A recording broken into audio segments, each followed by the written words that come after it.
దానికి ఆధారం మొట్టమొదటిది ప్రాణమయ కోశం, దానికి ఆధారం మనోమయ కోశం, దానికి ఆధారం విజ్ఞానమయ కోశం, దానికి ఆధారం ఆనందమయ కోశం, దానికి ఆధారం విశ్వమయ కోశం, దానికి ఆధారం నిర్వాణమయ కోశం. ఈ 7 శరీరాలు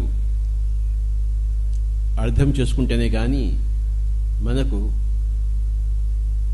మన జీవితం అర్థం కాదు, మన ఆరోగ్య విధానము మనకి అర్థం కాదు.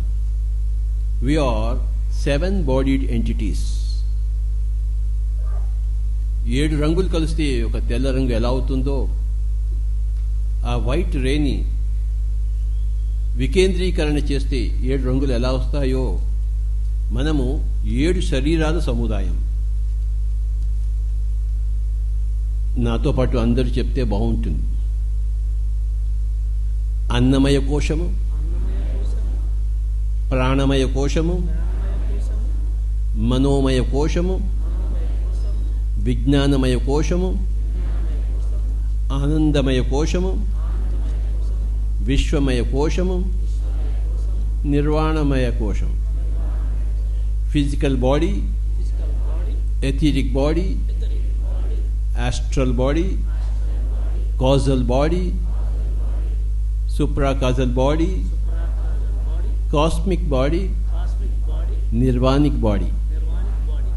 మీరు ఈ 7 శరీరాల గురించి తెలుసుకోవాలంటే విశేషంగా థియోసాఫికల్ సొసైటీ పుస్తకాలు చదవండి. Theosophical society colonel Olcott, Helena Petrovna Blavatsky ద్వారా స్థాపించబడింది. ఈరోజు సందేశం మనం ఈ థియోసాఫికల్ సొసైటీ ఒక గొప్పతనాన్ని గుర్తించుదాం.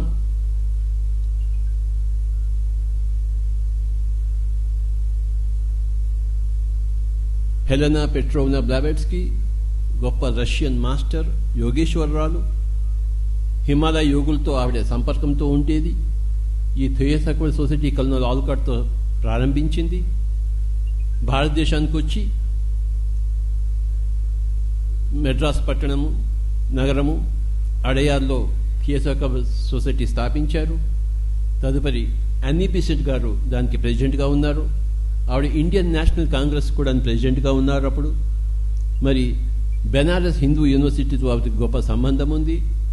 భారతదేశం గర్వించదగ్గ మహిళ అన్నీ బెసెంట్. మరి అన్నీ బెసెంట్తో పాటు లెడ్బేటర్ గారు గొప్ప మాస్టర్. వారు అత్యద్భుతమైన పుస్తకాలు రాశారు. ఆస్ట్రల్ బాడీ అని, కాజల్ బాడీ అని, ఎథిరిక్ బాడీ అని. మీరు ఆ పుస్తకాలు చదవాలి. ఇది ఆధ్యాత్మిక శాస్త్రము.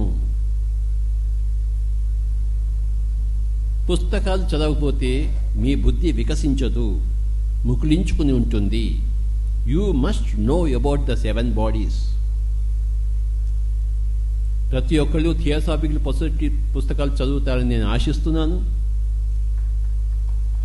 మన పిరమిడ్ స్పిరిచువల్ సొసైటీస్ మూమెంట్కి ఒక ముఖ్య పట్టుకొమ్మ ఆధారము థియోసాఫికల్ సొసైటీ. నేను ఆ పుస్తకాలన్నీ చదివాను.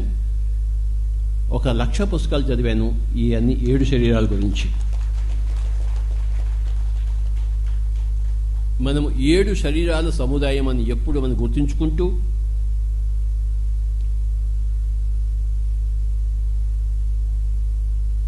అప్పుడే మనకి మన గురించి తెలియదు. అప్పుడే మన గురించి తెలిస్తే కానీ మనతో మనం ఏకమై మన ఆరోగ్యాన్ని మనం సంరక్షించుకోలేము, మన ఆయుష్ని పెంపొందించుకోలేము. This is spiritual science.